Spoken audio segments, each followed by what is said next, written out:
party. Oo nga. Party. Ayan. Wow, di ba? Kamusta naman yung bigla ko iniwan? Oo, Kailangan Happy ko na ako sa music, Mar. Happy na ako eh. Correct. Oy, welcome, guys. Okay. Naku. Saya Eto nito. na.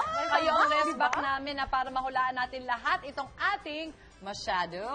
Eto na nga, Mars, ang eksena sa nakakaintriga ng ganap na ito ay sa isang concert, sinabi ng musician kay singer na may makakaduet siyang isang foreign artist sa isang song. Normally, syempre exciting yan, pero para kay singer, it's old news. Okay, so ito ang eksena. Ikaw, Mars, yung musician, ikaw yung singer. Ako ang singer. Okay. Okay. Oh, singer, ha?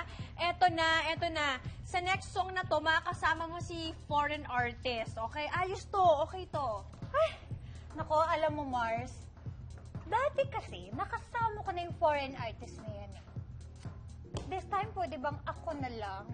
Ayoko na may mga kaduet. Kaya ko na to. Kaya ko na to. Ako na lang kaya.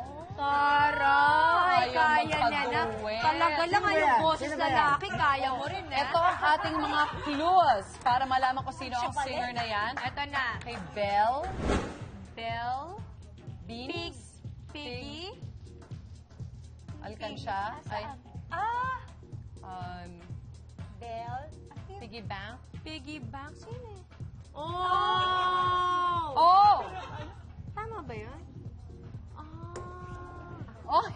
Bulong mo na lang kay Sige, Card. ito Ano? Sila? Kaya alam, di ba, maganda nga yung kaduet niya yung foreign artist na yun. Baka Nagbisita dito. Nagbisita ata yan dito, Oh. Mars. Ay, Pero hindi niya na kailangan yun. sa bagay. Sobrang galing Kaya niya. niya. Actually, agreed din ako dyan, Pars. Dahil may kasama tayong singer at kami.